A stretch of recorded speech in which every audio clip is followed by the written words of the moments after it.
मीठा सिला दिया तूने मेरे प्यार का, और यार नहीं लूट लिया घर यार का। जनता दल यू में और ख़ास कर नीतीश कुमार में उनके यहाँ दुश्मनों की बाहरी आक्रमण की ज़रूरत नहीं है। उनके यहाँ दुश्मन जो है अंदर ही अटे पड़े हैं, उनके इर्द गिर्द ही हैं। भुंजा पार्टी ने घेर रखा है।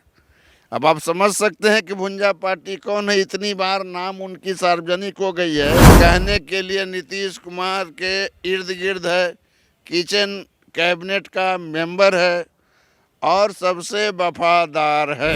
नीतीश कुमार बड़े रणनीतिकार हैं, अब बड़े राजनीतिज्ञ हैं।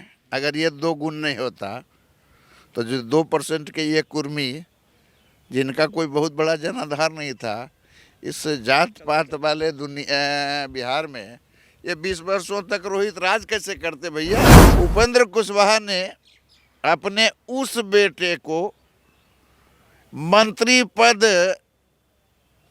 दिलवा दिया जो न एमएलए था न एमएलसी था, लेकिन जब उनसे सवाल किया गया तो कहा गया कि परिवारवाद मत देखिए, योग्यता देखिए। कहते हैं सत्ता हर कोई प्राप्त करना चाहता है और सत्ता का सुख लेने के लिए हर एक सहमत के खेल को खेला जाता है। और बिहार की राजनीति में सत्ता हासिल करने के लिए दुश्मनों को भी दोस्त बना दिया जाता है। बिहार की राजनीति कमोवश वही स्थिति में है और उसी तर्ज पे बिहार की राजनीति चलते आई है। राजनीति में कौन किसका कब दोस्त बन जाए, कौन किसका सब जानी दुश्मन बन जाए, किसके साथ कब अदावत हो जाए, ये इसका आकलन बड़े बड़े राजनीति के धुरंधर भी नहीं कर पाते हैं। कुछ इसी तरह की वस्तु स्थिति बिहार में देखने को मिल रही है। पिछले 2 दशकों से नीतीश को सत्ता से हटाने के लिए उनके अपने ही सहयोगी लगातार वो हर एक सहमत को खेल रहे हैं, हर एक वो चाल चली जा रही है। शतरंज के मोहरे की बिसात भी बिछाई गई है, लेकिन नीतीश आज भी जस के तस बिहार की राजनीति में, बिहार की सत्ता में, बिहार के साम्राज्य में, और बिहार की चाबी नीतीश कुमार के पास ही है। लेकिन अब नीतीश कुमार की सत्ता डगमगा रही है, क्योंकि नीतीश कुमार उम्र के उस मोड़ पे पहुंच चुके हैं जिसको लेके लगातार अब उम्र पे कहीं ना कहीं बीजेपी हावी होना चाहती है। भले ही प्रचंड जीत एनडीए ने हासिल की, लेकिन बिहार पे एक छत्र राज कायम करने के लिए जहां भाजपा उनकी जो सहयोगी पार्टी है वो भले ही बेचैन है, परेशान है, समय के इंतजार में है, वहीं दूसरी खेमे में आरजेडी भी बिहार में एक छत्र राज करना चाहती है। लेकिन किसी का चारा नीतीश कुमार चलने नहीं दे रहे। लेकिन सबसे बड़ी जो समस्या और विडंबना है वो कहीं ना कहीं उम्र है। और इस बार भले ही बिहार के मुख्यमंत्री के तौर पे नीतीश कुमार को कुर्सी दे दिया गया हो, लेकिन बारीकी से नीतीश कुमार का सफाया करने की जो साजिश है वो अंदर खाने में चल रही है। गृह विभाग, स्पीकर और धीरे धीरे जेडीयू पर कब्जा, ये तमाम रणनीति बना दी गई है, स्क्रिप्ट तैयार कर लिए गए हैं और ये कब हावी होगा इसकी भी तारीख तय और तमन्ना जो नीतीश के विरोधी हैं वो कर चुके हैं। और इस पूरे जीत के बाद आखिर गृह विभाग नीतीश ने क्यों दिया, आखिर स्पीकर का जो पद रहेगा वो किसके खेमे में जाएगा और जेडीयू की विरासत कौन संभालेगा। जहां तेजस्वी और नीतीश की पुरानी अदावत है, चाचा भतीजा हैं, दोनों एक दूसरे के साथ भी आ सकते हैं, लेकिन सबसे बड़ा सवाल है कि आखिर नीतीश के पीठ पर खंजर कौन भोंक रहा है, आखिर कौन नीतीश की परछाई हो के भी नीतीश को ठिकाना लगाना चाहता है। इन तमाम मुद्दों पे बात करने के लिए हमारे साथ वरिष्ठ पत्रकार संजय वर्मा जी हैं। संजय जी, आखिर हमें तो अपनों ने लूटा, गैरों में कहाँ दम था, मेरी कश्ती थी डूबी वहाँ जहाँ पानी कम था। आखिर नीतीश कुमार के साथ परछाई की तरह चलने वाले जो उनके सहयोगी दल हैं, आखिर गृह विभाग ले लिया, नीतीश पर प्रेशर पॉलिटिक्स भी किया जा रहा है, स्पीकर को लेके भी बवंडर मचा हुआ है और नीतीश कुमार के अगल बगल के जो लोग हैं वो भी बीजेपी के संपर्क में रहे हैं। आरसीपी सिंह, कई ऐसी घटनाएं हैं जो साफ तौर पे नीतीश कुमार उम्र के उस पड़ाव पे हैं। अगर नीतीश कुमार का उम्र थोड़ा सा नहीं पहुंचता उस लेवल पे तो अच्छे अच्छे को नीतीश कुमार पानी पिला देते। आखिर जेडीयू की विरासत कैसे बचेगी? नीतीश कुमार इस उम्र के पड़ाव पे कैसे खुद की पार्टी और तमाम चीज़ों को बचा पाएंगे? क्या चल रहा है अंदर? देखिए रोहित, आपने इतने सारे सवालों का एक साथ जो है मिक्स वेज बना दिया। तो आपके पास स्टेमिना है ना, पीछे का जो आपका सॉकर है वो मजबूत है, तो आप झेलिएगा, जवाब दीजिए बारीकी से एक एक करके। नीतीश कुमार के साथ फोटो खिंचाते हैं, घूमते हैं, चर्चा करते हैं। आपने अल्ताफ राजा का एक गाना सुना था, अच्छा सिला दिया तूने मेरे प्यार का, और यार नहीं लूट लिया घर यार का। जनता दल यू में और ख़ास कर नीतीश कुमार में उनके यहाँ दुश्मनों की बाहरी आक्रमण की ज़रूरत नहीं है। उनके यहाँ दुश्मन जो है अंदर ही अटे पड़े हैं, उनके इर्द गिर्द ही हैं, जिनको आरसीपी सिंह जब पार्टी से रुखसत किए गए यानी विदा किए गए या फिर निकाल दिए गए, तो उन्होंने क्या कहा था कि भुंजा पार्टी ने घेर रखा है। अब आप समझ सकते हैं कि भुंजा पार्टी कौन है। इतनी बार नाम उनकी सार्वजनिक हो गई है कि अब उनका नाम लेना, उनका महत्व बढ़ाना होता है। तो जो भुंजा पार्टी है वो भुंजा पार्टी जनता दल यू में है। कहने के लिए नीतीश कुमार के इर्द गिर्द है, किचन कैबिनेट का मेंबर है और सबसे वफादार है, लेकिन ये तो बस कहने की बात है। कैसे बचेगी? देखिए, कोई नहीं मिल पाएगा 2 से 3 साल 4 साल में जी, अगर हालात रहे तो नीतीश कुमार की उम्र बढ़ रही है, आखिर पार्टी कैसे बचाया जाएगा? नीतीश कुमार के लेवल में भी कोई जेडीयू के वैसे नेता नहीं है। उसके लिए देखिए तैयार हैं, आप निश्चिंत रहिए।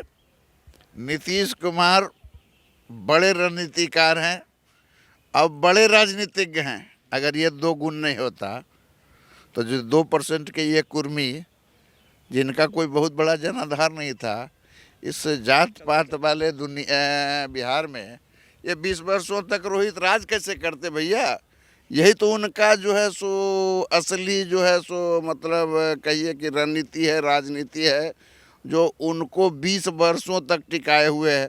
और आप कह रहे हैं आगे भी टिके रहेंगे। नारा क्या दिया गया है? जनता दल यू ने नारा दिया है कि 2025 फिर से नीतीश। तो मतलब क्या हुआ? 30 तक वो उनका उम्र के उस लेवल पे पहुंच जाएंगे। हाँ। तो उसके लिए आखिर विरासत किसको दिया देखिए, जाएगा? मान किसी को अब देखिए, इसका सीधा साधा उदाहरण मैं देता हूँ। उपेंद्र कुशवाहा ने अपने उस बेटे को मंत्री पद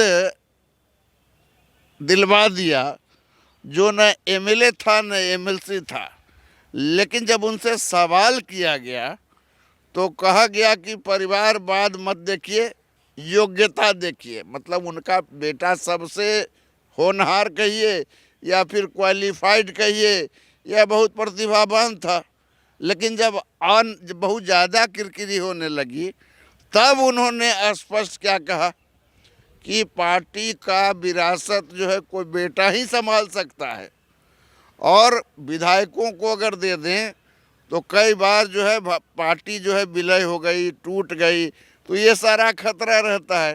तो आप इशारा समझिए, उपेंद्र कुशवाहा ने जब ये कदम उठा लिया कि अपनी पार्टी को बचानी है, अपनी पार्टी को आगे बढ़ाना है, तो अपना बेटा से बढ़िया कोई अच्छा जो है सो सुपात्र हो नहीं सकता है।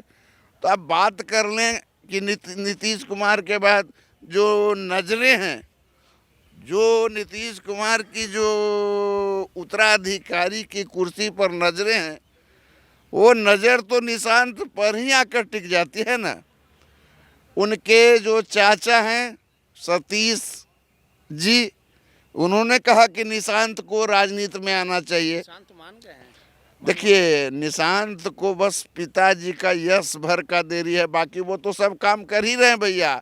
राजनीति में न रहते हुए पिताजी के लिए वोट मांग ही रहे हैं, पिताजी के बारे में जनता को वो एड्रेस कर ही रहे हैं कि भाई जो है हमारे पिताजी ने बिहार में इतना विकास किया, इतना महिलाओं का सम्मान किया, महिलाओं के लिए काम किया। लेकिन जो साजिश चल रही है नीतीश कुमार को डैमेज करने की, जो प्लानिंग चल रही है, रणनीति चल रही है, नीतीश कुमार उस उम्र पे भले ही पहुंच रहे होंगे, गृह विभाग ले लिया गया, स्पीकर को लेके विवाद चल रहा है, तो स्पीकर किसके खेमे में जाएगा? देखिए, साजिश से नीतीश जी का पुराना नाता रहा है। साजिश से उनका जो है हमेशा आमना सामना होता रहा है। कब नहीं हुआ है? लालू यादव जी के साथ थे तब भी उनके साथ साजिश हो रहा था, भाजपा के साथ आए तब भी साजिश हो रही है। पूछ रहे इमली जवाब दे रहे हैं, बोलिए ना। तो आखिर स्पीकर किसके खेमे में जाएगा? आप बताइएगा तो सटीक ना बताइए। आप कह रहे हैं होम मिनिस्टर, तो आप जान रहे हैं ना कि कट्टा रख करके वो गाना गाते थे कि कट्टा रख करके सिक्सर मारिया हो, तो कुछ वही कट्टा टाइप का काम हुआ और होम मिनिस्ट्री उनको देना पड़ गया। स्पीकर को लेके जो स्पीकर के बारे में मैं स्पष्ट बता देता हूँ, दोनों में जबरदस्त विवाद गहराया हुआ है। मोटा मोटी कहें सर फुटौल की स्थिति है। एक दूसरे को जो है माथा फाड़ने के लिए भी तैयार है लोग कि हमारा स्पीकर हो, हमारा स्पीकर हो। बात को समझिए। अब मैं बताता हूँ, ये जो कल जनता दल यू के जो उपाध्यक्ष थे बिहार विधानसभा में पिछले सत्र में, उनको बनाया गया प्रोटेम स्पीकर। प्रोटेम स्पीकर का काम क्या है? प्रोटेम स्पीकर का काम ये है कि वो जो 243 नवनिर्वाचित उनको शपथ दिलाएंगे। देन खत्म। अगर स्पीकर डिसाइडेड होंगे तो कोई स्पीकर जो है सो वहीं पर सदन में आ जाएंगे, और अगर वो एजेंडा में नहीं है तो फिर अभी स्पीकर की जरूरत। रेस में आगे कौन? अरे स्पीकर की जरूरत क्या है भैया? में कौन आ गया? किसके खेमे? अब रेस की बात क्या है? किसके खेमे में जाएगी? किसी को पता था कि होम मिनिस्ट्री नीतीश जी छोड़ देंगे? गया ना उसके पास। भारी कौन है? कौन एक दूसरे? अब भारी हल्का में क्या बात कीजिएगा? सह और मात का खेल चल रहा है। भारी हल्का क्या? हम तराजू लेके बैठे हुए हैं, वजन लेके बैठे हुए हैं, आधा किलो 1 किलो विधानसभा के अंदर है। तो मैं तो महसूस कर रहा हूँ ना कि सह और मात का खेल है। बगुला की तरह झपट्टा मारने के लिए दोनों एक दूसरे को खड़ा है। अविश्वास के माहौल में ये सरकार चल रही है, बनी है, और ये अविश्वास के माहौल में कितने दिन सरकार चले? प्रेम कुमार की बातें चल रही ये तो बड़ा सब लोग जान गया है। ये सब लोग जान गया। ये तो सब लोग को पता है कि बीजेपी से नीतीश जी छोड़ेंगे। स्पीकर का जो पूरा मामला है वो मान जाएंगे। आप जान रहे हैं ना कि स्पीकर की कितनी बड़ी महत्वपूर्ण भूमिका होती है। आने वाले समय में किसी विधायक को पार्टी में लाने के बाद उसको मान्यता देने का काम, किसी पार्टी का विलय कराने का काम। आप जान रहे हैं कि नीतीश कुमार चुपचाप सरकार बनाने के बाद बैठे रहेंगे छोटा दल होकर के? वो आईपी गुप्ता आना चाह रहा है, उनको भी लेंगे। उनका जो पार्टी है हो सकता है विलय हो जाए।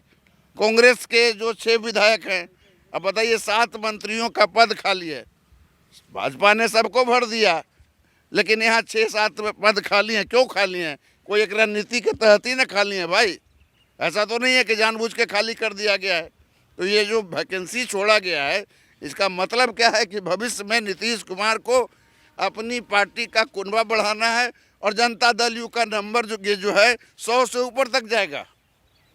जनता दल यू 100 से ऊपर तक जाएगी और सिंगल लार्जेस्ट पार्टी बन जाएगी। फिर भाजपा कहाँ बड़ी पार्टी रहेगी? फिर कहाँ से वो साजिश करेगा? उनको साजिश करने का अवसर ही नहीं मिलेगा। अगर आप बात कर लें तो फिर जब 100 हो जाएगा तो फिर कोई बार्गेनिंग, कोई साजिश कुछ नहीं कर पाएंगे। वहाँ जो है, वहाँ जो कहते हैं रणनीतिकार, वो रणनीतिकार का रणनीति धरा रह जाएगा ना। चलिए, सीधे तौर पे भले ही विरोधी ये कहें कि नीतीश कुमार को ठिकाने लगाने की बड़ी साजिश चल रही है, लेकिन रोहित, आपने बार बार कुरेदा है कि जनता दल यू से सभापति का कौन उम्मीदवार है, तो मैं बता देता हूँ। स्पीकर की कुर्सी, अब मैं बता रहा हूँ, नाम खोलने जा रहा हूँ। झाझा के विधायक हैं दामोदर रावत। आपको याद होगा कि नीतीश कुमार के मंत्रिमंडल में का भी नाम चल रहा है। नहीं नहीं नहीं नहीं नहीं, बिल्कुल फालतू बात कर रहे हैं आप। सिंगल नाम है दामोदर रावत। जनता दल यू को मिलेगा तो दामोदर रावत होंगे स्पीकर, चूंकि उनको जो है बार बार मंत्री बनाया जाता था, और इस बार जो है स्पीकर के लिए कहिए कि उनको सुरक्षित करके रख लिया गया है, और वो नीतीश कुमार के बहुत ही नज़दीकी करीबी हैं। जो कहा जाता है अत्यंत पिछड़ी जाति में भी एक मैसेज चला जाएगा कि अत्यंत पिछड़ी जाति को अध्यक्ष दामोदर रावत को बनाया जाएगा, जेडीयू की विरासत निशांत को दी जाएगी। जी। यानी सारा स्क्रिप्ट जो है वो तैयार। बिल्कुल सारा, जो आप कहते हैं ना कि आप जो सोचते हैं उससे 3 दिन पहले नीतीश कुमार सोच लेते हैं बढ़िया से कि क्या करना है। आप कोई साजिश करेंगे उससे 3 घंटे पहले उनको भनक लग जाएगा। ये सारा का सारा, देखिए उम्र के इस पड़ाव पर जरूर हैं, लेकिन नीतीश कुमार अगर 24 घंटे में एक बार भी जागृत हो गए राजनीति के लिए तो अच्छे अच्छे राजनीतिज्ञों को वो धोबिया पाट दे देंगे। चलिए, सीधे तौर पे नीतीश कुमार बिहार की राजनीति के मंझे हुए खिलाड़ी हैं और उम्र के उस पड़ाव पे भले ही नीतीश कुमार पहुंच गए हों, लेकिन हर एक चक्रव्यूह को वो तोड़ना जानते हैं। जो ये सपने बुन रहे हैं कि नीतीश कुमार को कमज़ोर कर दिया जाएगा, उम्र के उस दहलीज पर भले ही नीतीश कुमार हो, लेकिन अच्छे अच्छे अपने विरोधियों को पटकनी देना नीतीश कुमार बखूबी जानते हैं। सहयोगी अनिल के साथ रोहित यादव।